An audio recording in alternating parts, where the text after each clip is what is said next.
Oh, okay. I can't be. I have to figure out how to get rid of that stupid. Well, yeah, because it announces it to me and it ruins the game. It's not fun anymore. No, I hate it. Yeah, I have to figure out how to get rid of that so that we can start the podcast properly. Yeah, because it's not the same now. It's just two shows in a row that it's just not hasn't had the same powerful beginning, Yeah, it doesn't feel the same. No. I can tell from the disappointment in your voice that you're not happy about it. Yeah, like it's just not it, It's your little game. I sit here doing whatever I'm doing, and frankly, we're doing the podcast at 10 o'clock on a Saturday evening, so I'm doing just stuff. My neck really hurts as well. That's good. And this was the time where you could have easily got me the best. Yeah. I was the most distracted. Yeah.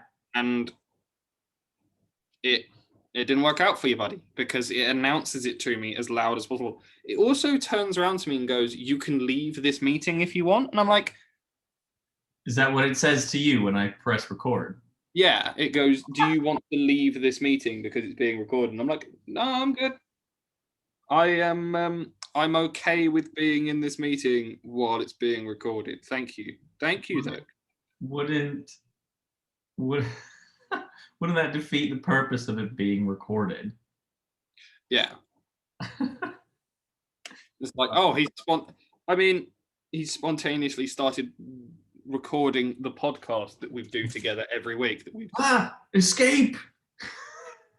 Let me run away. I don't want Jerred to record me on the podcast that I'm a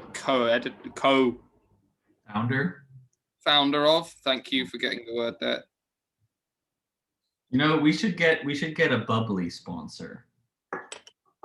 Because then we could hang out with Michael Bublé. And that would be fun. Yeah. We need an underwear sponsor. We need Sean can be shirtless handing us things. Yeah. He can also just spontaneously decide not to turn up for the podcast, even though he was the one that set the fucking time. I wondered if you were gonna do that or not. I just want the floor for a minute. Can I have the floor for a minute? Okay. Are you gonna sewer him? No, I'm not gonna sewer him. I'm just gonna publicly call him out. Okay. Right? Because if you turn around and say, "I want to do the podcast at this time," well, he did say.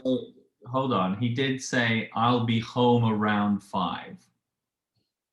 Okay. But usually when you're planning something and somebody says, "I'll be home around 5" and doesn't say anything else, that to me is a verbal. Like if someone goes to me, like if I turn around to Belle and went, what should I do to tea? What should I do for tea? What time do you want tea? And she goes, "Well, I'll be home around 5." That to me is her going, "I'm going to get home at 5, make tea, sort tea out for 5 o'clock." Right. And if it's like, and if it's like 5:30, yeah, like that's okay. Yeah. But not ideal, because she said she'd be home for 5. Yeah. If you're home making dinner, then you're gonna try and make dinner for around 5 so that she can walk in the door and ready to go. Yeah. Yeah. That never happens in my relationship, but it'd be nice. Are you calling out your relationship publicly as well? Yeah, just everyone. Fuck everyone at the moment is how I'm feeling. Except me. Yeah, no, never fuck you. No, there's times. It's okay. Yeah, but there's also been times when you've been like, "Fuck Gavin," especially times when I decide that we're going to do a workout at 6 o'clock in the morning when you don't have lectures until 4. Yeah, that was dumb. Then I could see fuck you in your eyes. Then I could see that those days I was like, "Oh, Jerred hates me today." I'm not gonna. I don't think it was quite that late, but I'm pretty sure like my class didn't start till like 1. Yeah. And you were like, let's go to the gym at 7 a.m. And I'm like, what the fuck else am I gonna do now? What am I gonna do for the rest of the day? Wasn't pleased about it. I'm well aware you weren't pleased about it, but everyone on the lacrosse team wanted me to organise that, and I openly said to everyone, I said, if you leave me to organise it, this is how this is going to end up. And well, and what got me about that whole thing was that everyone was all like focused about, you know, having having scheduled workouts weekly for the lacrosse team, and we were all going to get fit and be in shape. Yeah. No one turned up. Yeah, We had like 1 or 2 workouts at the beginning where most teammates were there, and then they just we'd been offered a fucking deal as well. Yeah. I won't go into the financials, but basically it had been figured out in such a way that all that the team had to do was if every single member of the men's team turned up, it worked out at £5 a head for professional coaching with us and so it was Georgia. It was Georgia and that other lad that was gonna help us, right? Yeah, with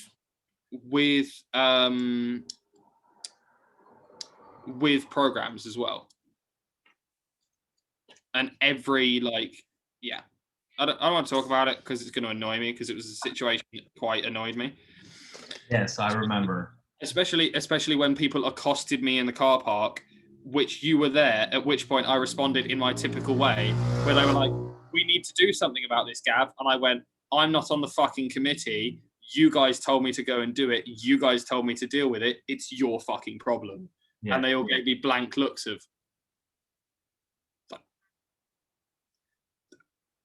you told me to go and do it. I presented it and I went, I am not a committee member. I do not have control of this. This is the information I've been given. Do with it what you will.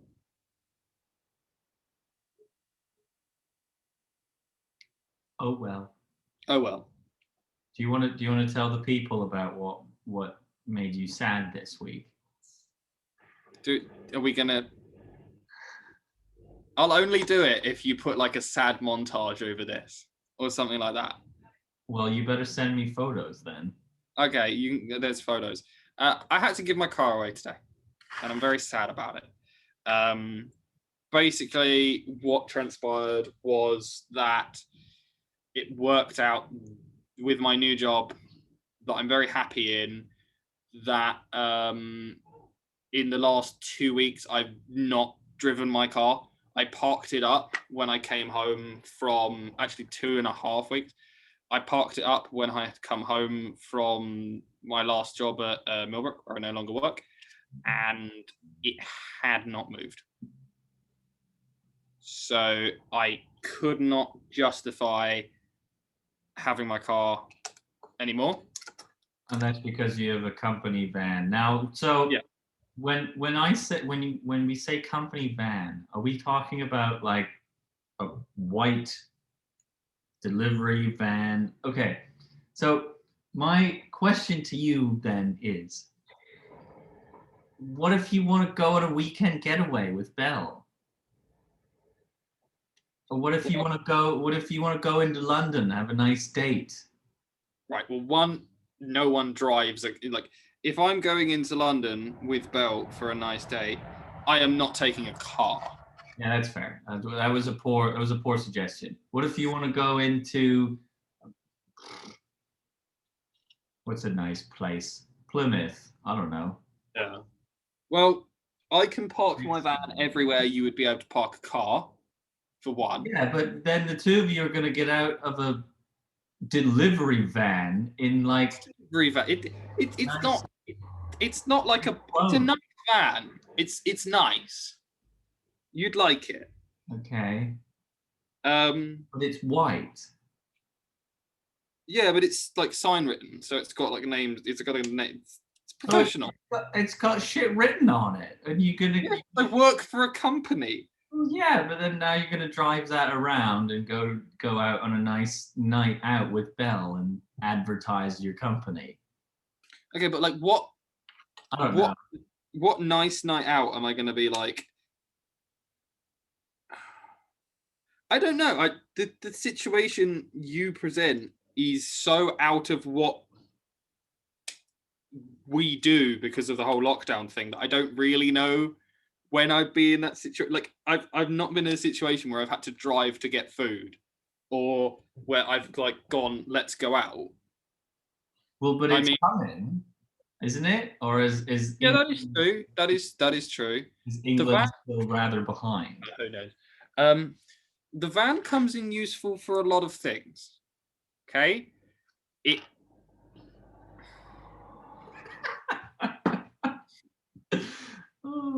it's a work van. I don't have to pay for fuel.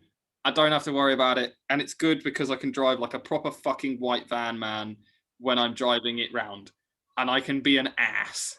It's oh yeah, all of it. I get into it and I love it. Because they're representing the company, so you have to be careful. Yeah, but it hasn't got my phone number on the side of it. It's just got a generic phone number. So as long it's like the front desk of your company. Yeah, so as long as no one gets my registration, I can be an ass. Well, there you go. I hope you have a nice weekend getaway in your company van. I'm sorry. Which apparently the boss man is okay with financing the gas for. I think the thing is a wild deal, in my opinion. Well, I think the thing is that because, like, I seldom go into the depot, so most of the time, most of the stuff I get, and because we cover such a massive area, like I can go from anywhere from here to bottom of, London, where like I pretty much go wherever I'm needed. But the problem with that is that it kind of means that if I had my own car, it would get used so little that it's kind of a really bad deal to actually then like force your employees to have a car. So I'm allowed to use it for personal use under the proviso that basically I don't take the piss. So like my boss's example was, if you want to go to Brands Hatch for the week, like he was like, do everything you would do with it, like everything you would do in your car, do with your van. He said, but don't take the piss. So I am going to go and watch some racing at Brands Hatch in a couple of weeks' time, and I was like, I would take my car to do that, because Belle doesn't like driving long distances. I don't mind it, and he was like, well, cool, take the van. If I spontaneously decided that I wanted to drive to Scotland and spend a week driving around Scotland, he was like, that's not okay. So I was like, okay, I understand now. So like we take it to the shops. It's quite helpful because obviously your Belle's mum's got every animal you could conceivably think about, and all of these animals at some point need food, or like, sorry, someone's deciding general amenities. Yeah, like hay and stuff like that, and fitting that in a normal car does suck. So having a van that I can fit. Is there a major emergency in your area? Yeah, there's like 900 police driving past my road, which is really helpful. But I don't think they're going to appreciate if I walk outside and explain to them that I'm doing a podcast. Could they kindly be quiet? British police podcast with about 10 viewers. No. We had 52 on one of them. Yeah, that was a while ago now, I think. I just think this is mine and yours way of making sure we talk to each other every week. It is, and we peaked early. No, I think we've if you look at any like graph that shows how stuff goes on YouTube, you kind of middle for a while and then you pick up. So you watch, at some point we're going to spontaneously do hundreds of views. That would be interesting. Do you say that like you don't believe that that's suddenly going to happen? I mean, we had 24 views on the first episode of season 2. From what I'm seeing. Let's not use this as an analysis session. Should we talk about the French Grand Prix? Yes, welcome to Better Luck next week. We took last week off because I was busy basically every day last week doing multitudes of other things. Normally we record on a Friday, of course. Now I'm working on Fridays during the day, which makes it difficult unless Gavin wants to stay up until like 2. Yeah. I love you. I really do. I don't want to stay up until 2 in the morning for anyone. So doing it for you, a little bit difficult for me. Not that I don't love you. I do love you. I love you a lot. Indeed. But yeah. So that's why we didn't have a show last week, because I literally did not have a day off. Now I've had like 4 and don't know what to do with myself. So here we are. Yep.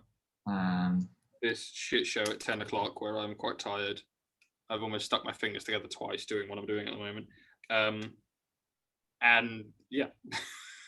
I am just kidding, by the way. There's lots I could do. I'm redoing, I say. I'm cleaning my apartment because I was without power for about 30 hours. That's another reason that we didn't do a podcast, because Jerred didn't have electricity. So no internet yesterday. Whatnot. Should we actually get into some serious stuff, or are we just going to talk to each other? I mean, yeah, whatever. Fuck it. This is the dumpster fire that you're getting this week. It was the French Grand Prix last weekend, and that happened. Yeah, it was. I mean, it was good because Verstappen won, and Hamilton, and Perez was third, and then Bottas was significantly behind in fourth. And I mean, it was another battle between Max Verstappen and Lewis Hamilton, and yeah, but it just seemed like Mercedes just made they just made a silly error. It wasn't. I think we'd spoken about this, but it wasn't like. I'm trying to find the right words. It wasn't like no one could see what was going to happen. And I think you could tell from the drivers' reaction after the Grand Prix, from both of their radio messages, that even the 2 drivers were like, why did we do this? Yeah. It was pretty clear, evidently, that the Red Bulls were faster. Just was. And you decided to put both your drivers on a 2-stop strategy. And both your drivers turned around and went, no, we want a 1-stop. And you go, no, you're getting a 2-stop. Right, yeah. And it didn't make sense to, because Max did a 1-stop, right? Yeah. Yeah. No, Max did a 2-stop. Oh, he did. Sorry. Yeah, both Red Bulls did the 2 stops. At which point it left both Mercedes with worn out tires. I think I worked it out that Max Verstappen had to gain Lewis Hamilton by a second a lap on brand new tires. And I just looked at it and I was like, I know what's going to happen here. I just looked at it and was like, yeah, okay, he's going to catch him. Yeah. It just is. You've given him the golden opportunity, and then a lot of people turn around and were like, "Oh well, Bottas could have held him up." I was like, Bottas was out on his tires for longer than Lewis had been. Yeah. So Lewis was in the wasn't in the best situation, but Valtteri had nothing to gain from trying to hold Max up. It would have only made his situation worse and would have ruined him even more. And lo and betide, he gets overtaken, and then he gets overtaken by Sergio Perez as well, who is very quickly proving that he is the person to be Max Verstappen's teammate at the moment. I'm not happy about it because I feel bad for certain people like Alex Albon, who have evidently done the legwork to figure out what was wrong with that car. And now they've spontaneously found a way of going, oh, actually, maybe we need to set the car up in such a way that someone that isn't Max Verstappen can drive this. And shockingly enough, it's working. Yeah. And then the Mercedes, the McLarens did absolutely everything they need to do, where they knew that they didn't have the pace to hunt down the Mercedes or the Red Bulls, so they just took the only fifth and sixth. They went, those guys are going to go off. That's what we need. That's what we need from Mercedes every single time. I don't know what's going on with Ferrari. At the start of the year, they looked like world beaters, and now it's disappeared. I don't know where it's gone, but it's gone. Which is confusing to me because I don't understand. I don't understand this year where pace is just suddenly going. I mean, we saw it today in qualifying with Daniel Riccardo. Daniel Ricciardo looked like he was going to be able to set the world on fire. He'd been consistently faster than Lando throughout the practice sessions. He had very, very, very consistently been up high in the practice sessions. And then today he goes out in qualifying and puts it 13th. Yeah. Just like, where did that come from? What happened there? Right. And for like Lewis went off the track. Like he's still starting front row. Yeah, but like that was just another mistake by Mercedes. And Yuki sent it again. Oh, Yuki! There's so many like pundits and stuff like that don't like Yuki because they're like, oh, he needs to be conservative. Da da da da da da. Well, Alex Albon was conservative, and we got rid of him faster than a hot potato. So Yuki Tsunoda is full send all the time. Yeah. He does not know how to hold back. That word doesn't exist in Yuki Tsunoda's mindset. He is, I'm going to give this everything I've got and be as fast as I can for every lap that you give me behind this car.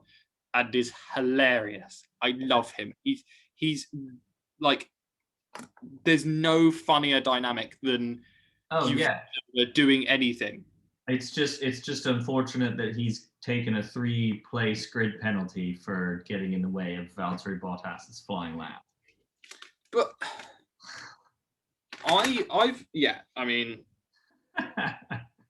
been watching a lot of these quali laps where they go, this person's got in the way. Yeah.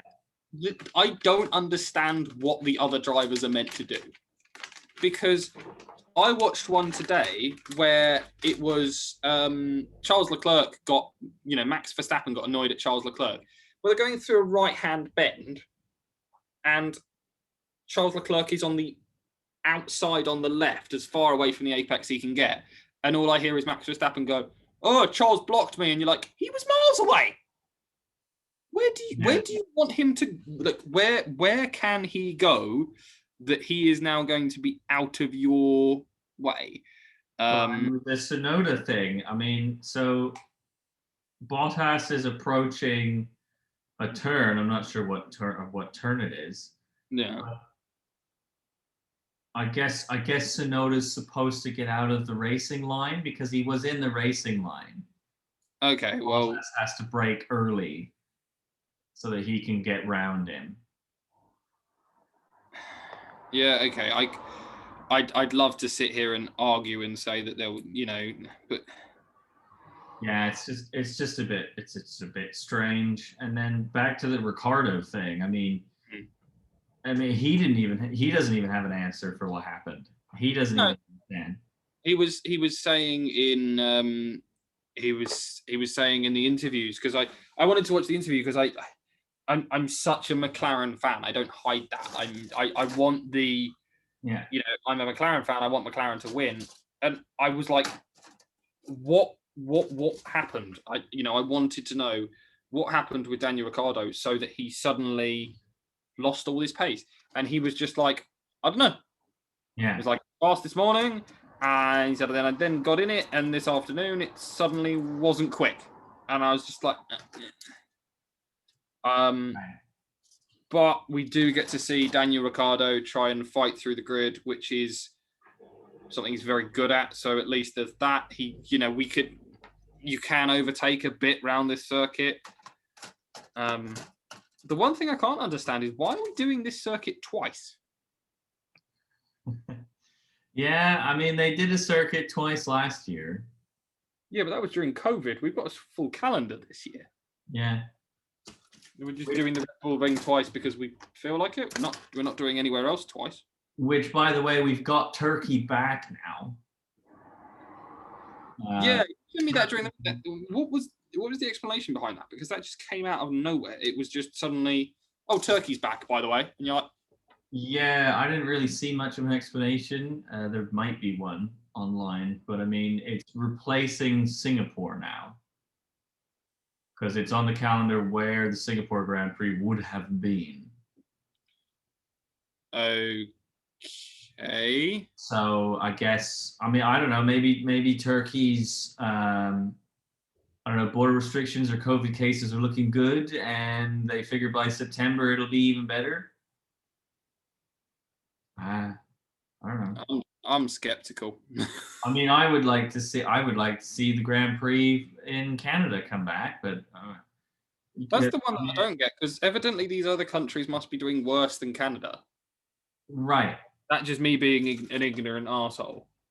No, I think Canada's doing quite well now. Canada is going to surpass the United States in vaccination rate now because the United States has calmed down, whereas Canada is still like trucking along.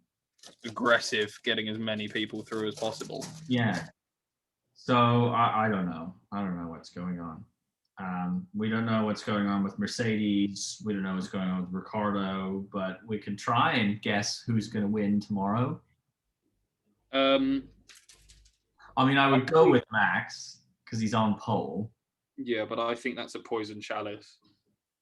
I don't know. I'll still take Verstappen. I am going to go. I'm going to go Lewis, Norris, Perez. I'm not going to put Ricciardo there because every time I put Ricciardo up there, it's like I put him on a pedestal and then he suddenly goes, "Oh, Gavin's put me up there. I've got to fail." Yeah. I can't quite make this step. It's too high. No, I'm going to go with Verstappen, Hamilton, Norris. I think I like this this starting grid. It's going to be a good one tomorrow. I am looking forward to it. So I'm gonna keep that. Okay. Meanwhile, we had the first race of the W Series.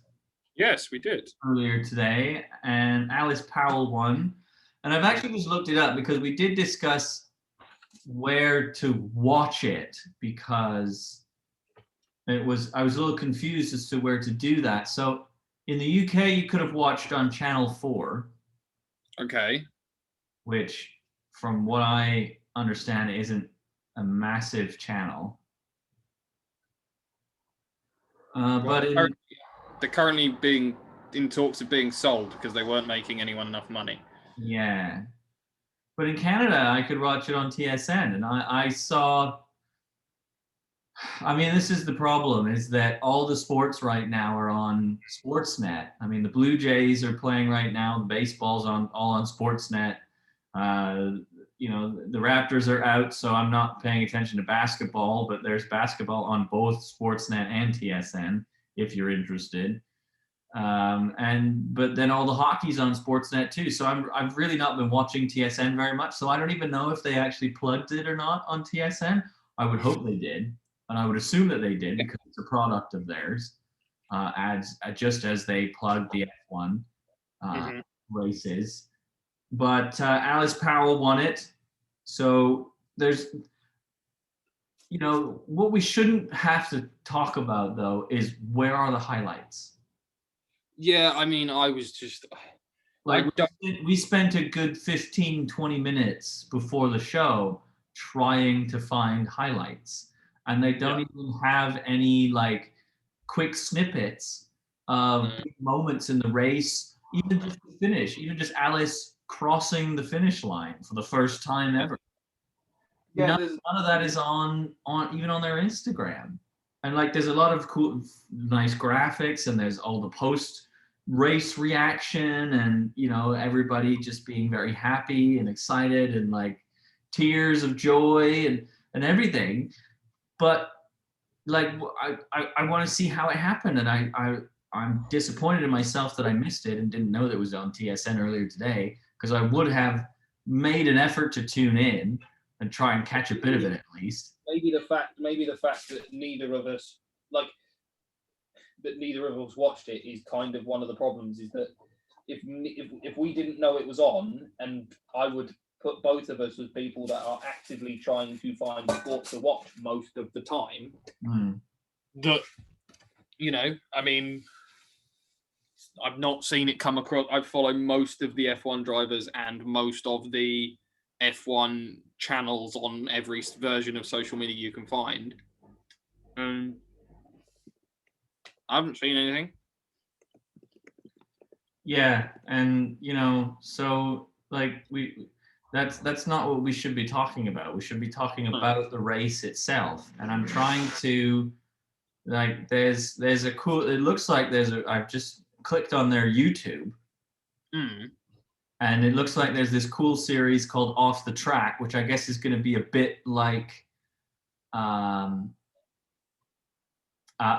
Drive to Survive, like behind the scenes kind of stuff, and all that, all that good stuff that we like. But I'm not. I like. We had the race. We had the race, and I know I kept saying first ever. It's the first of this year. It's not first ever, because there was a W Series in 2019, of course. But I'm not seeing any highlights. I can get the highlights of all the 2019 races, but there's no highlights of today's race, and it's been a little while. It's been a few hours now since the race was on, so I'm not too sure what's going on there, to be honest. But it is what it is, and we're not complaining about it. We just want to see it because we want to support it.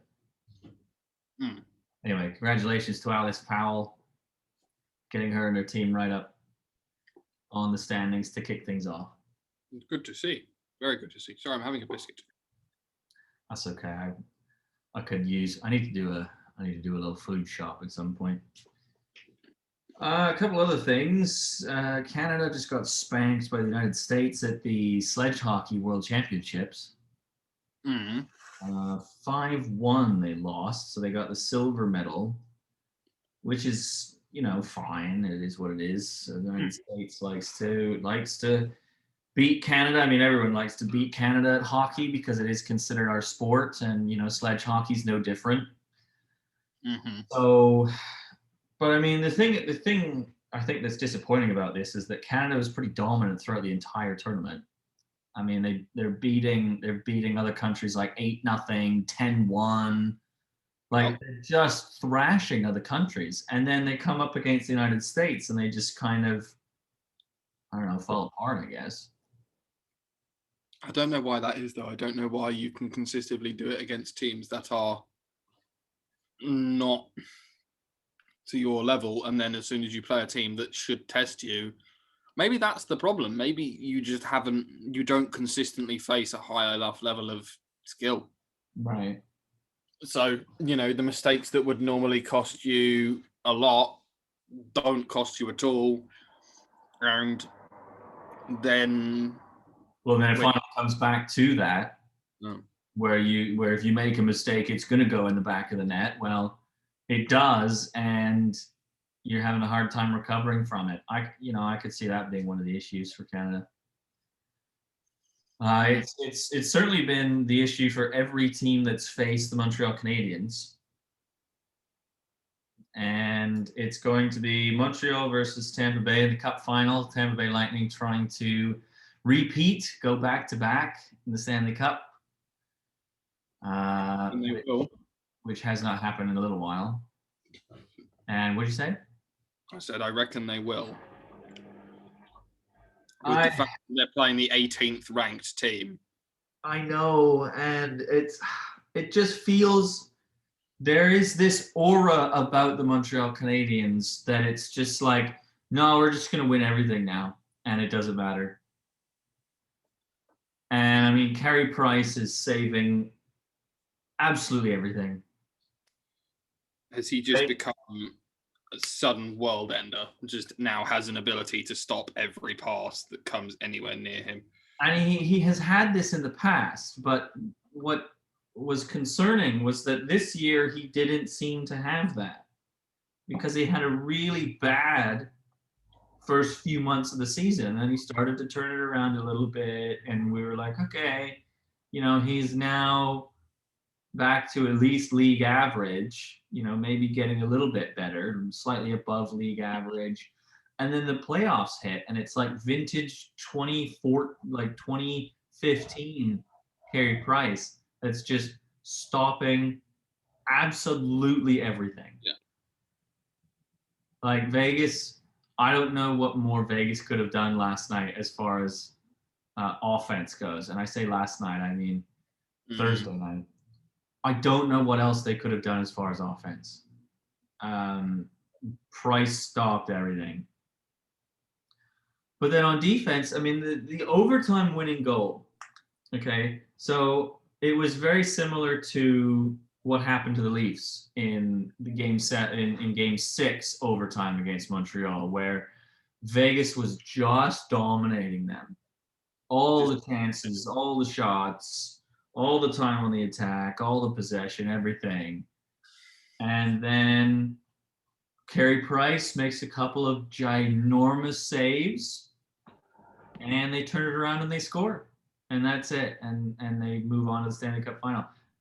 What kills me is that there were 4 Vegas Golden Knights that were back, able to defend, and 3 Montreal Canadian players, 3 lower in the lineup, like third line Montreal players, just right through them.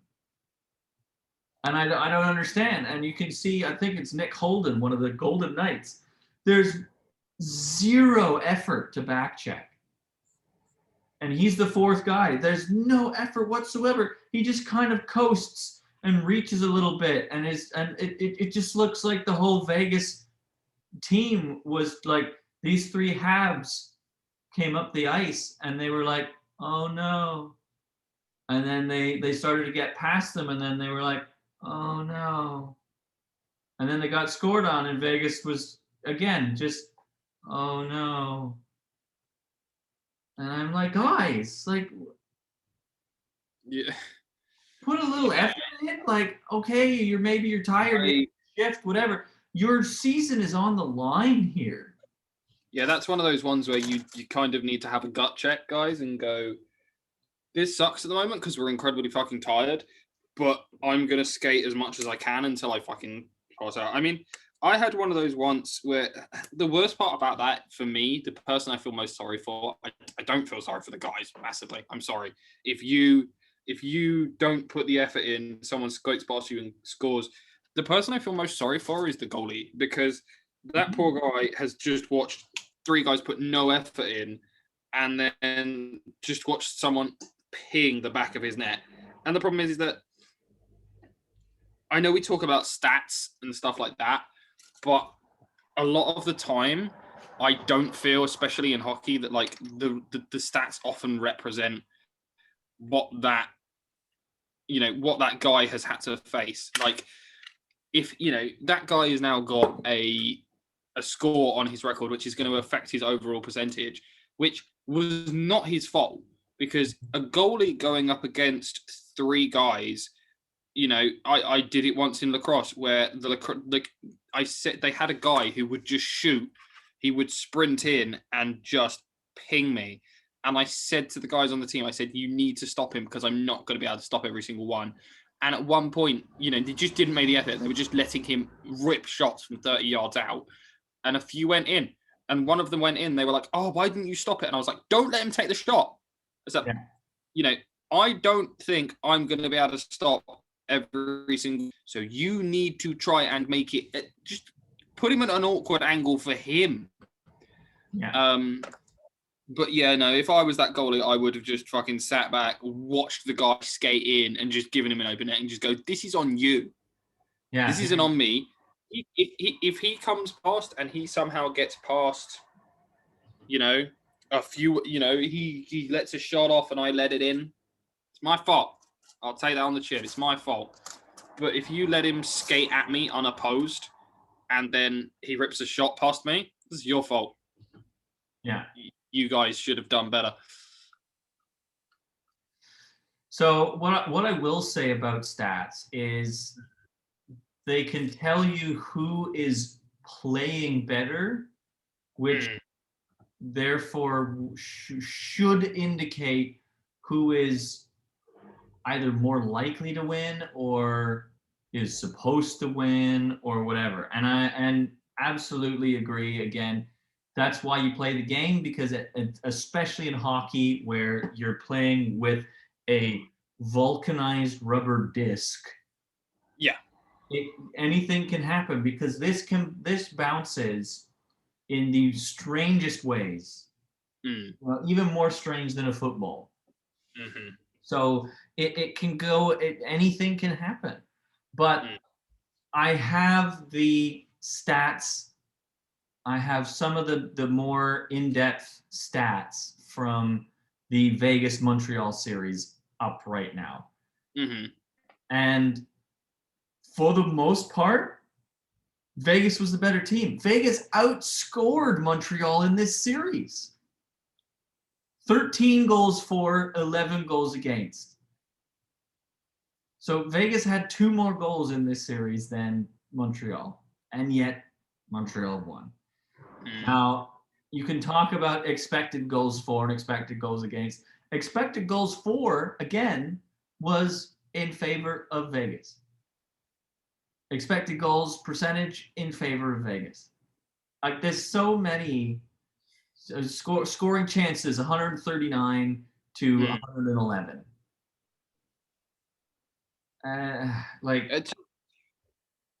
We're ending up with a situation now where really, in reality, a team that has somehow made it through, they were the 18th overall.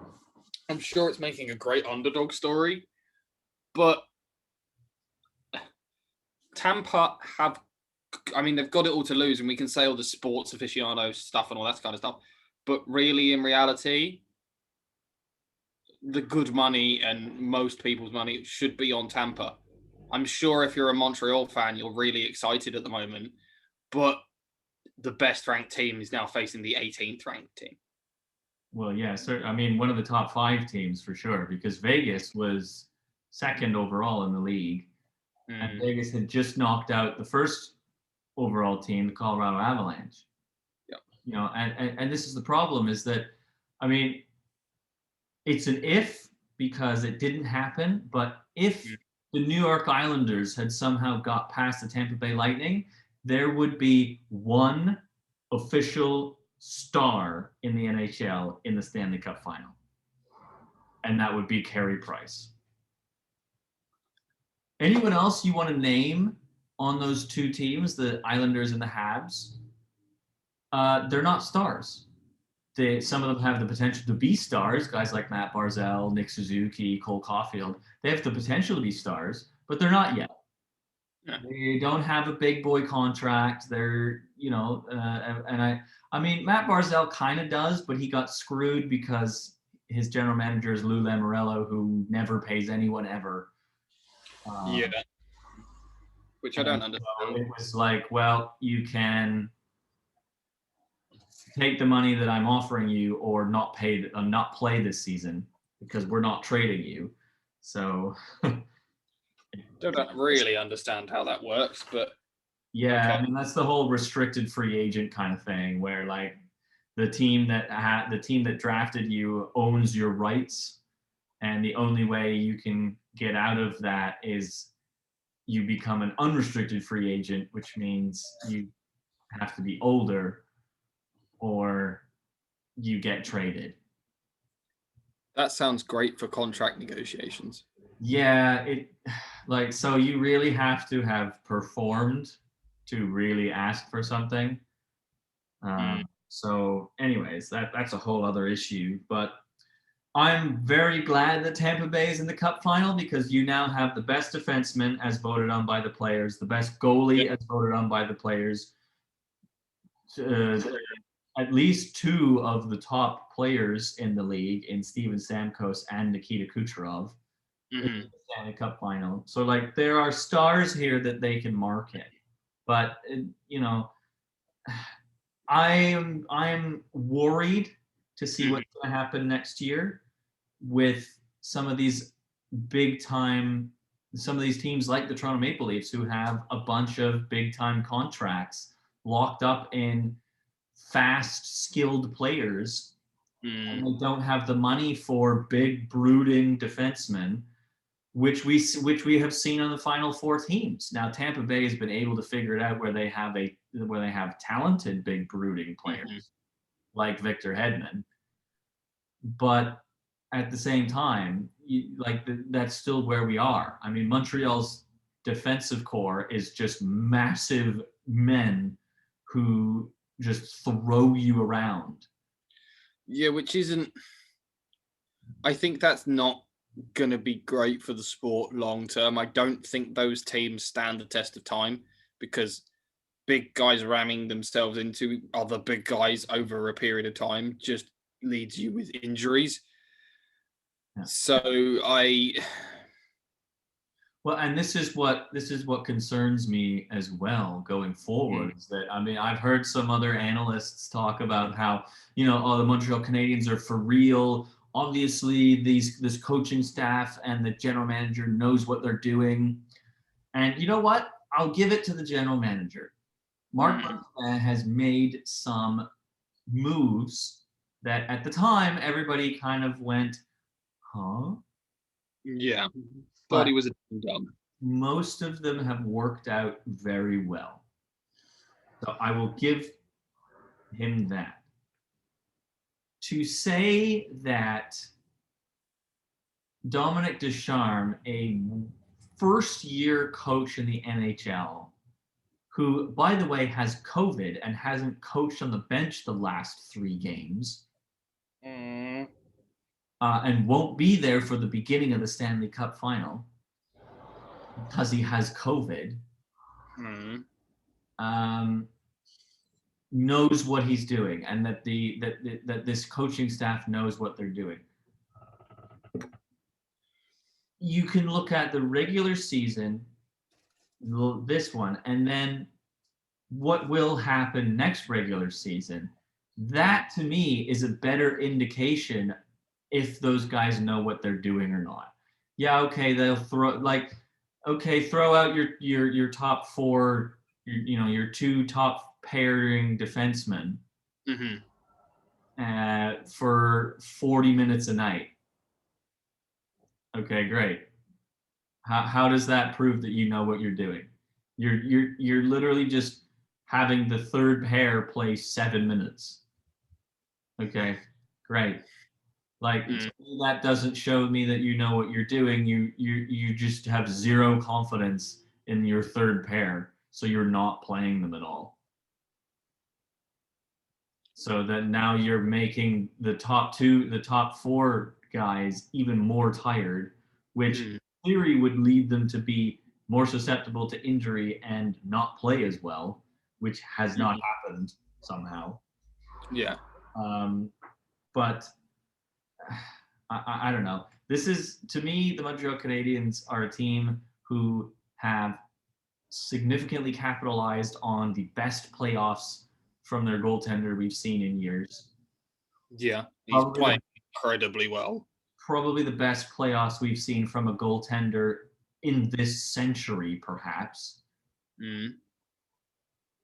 And you're capitalizing off every single turnover. Like, Vegas had the puck so much in this game that all Montreal could capitalize on was breakaways, catching them while they were changing.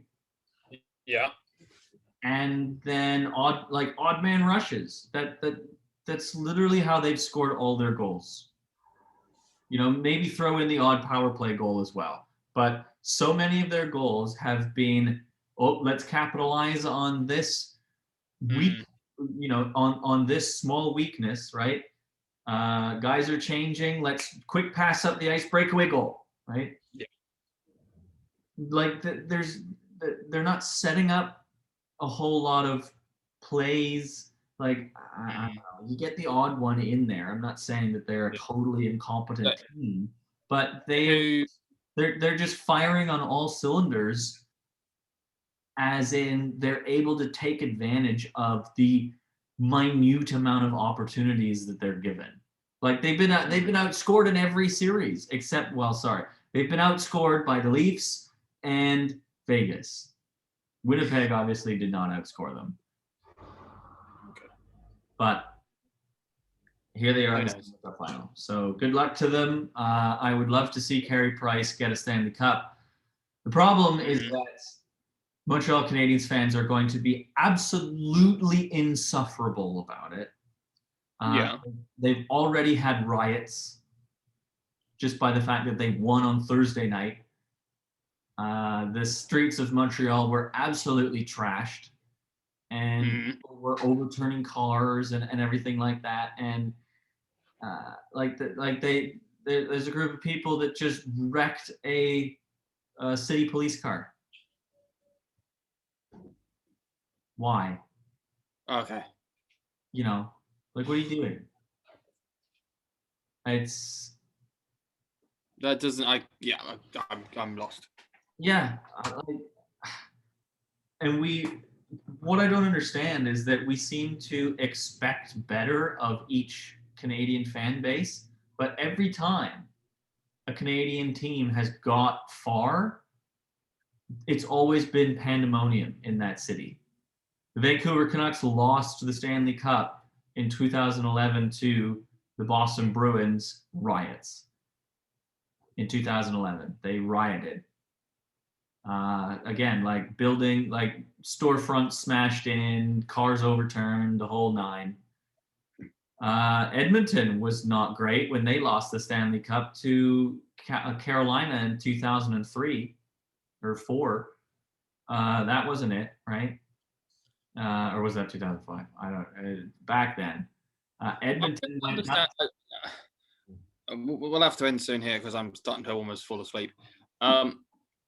I will never understand someone getting so into a sporting event that they decide that what they need to do after it ends and it hasn't gone the way they want is win or lose.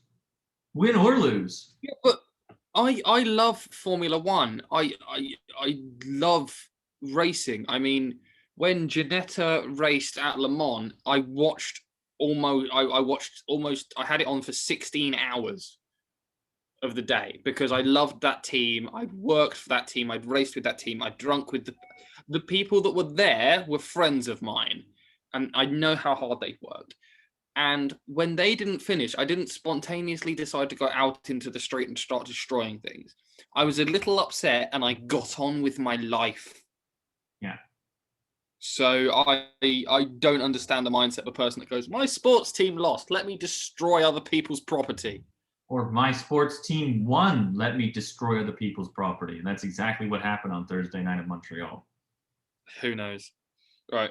And I know there's people that take advantage of it because they want to incite violence and are just all around just garbage human beings. Mm-hmm. But that also still shouldn't be an excuse. Like crowds have to be controlled, and like things just need to be handled better. Anyway, so Montreal's going for the Stanley Cup. They'll play Tampa Bay. That starts on Monday night. And Gavin needs to sleep until Monday, probably. I get sleepy. Bye. Good night.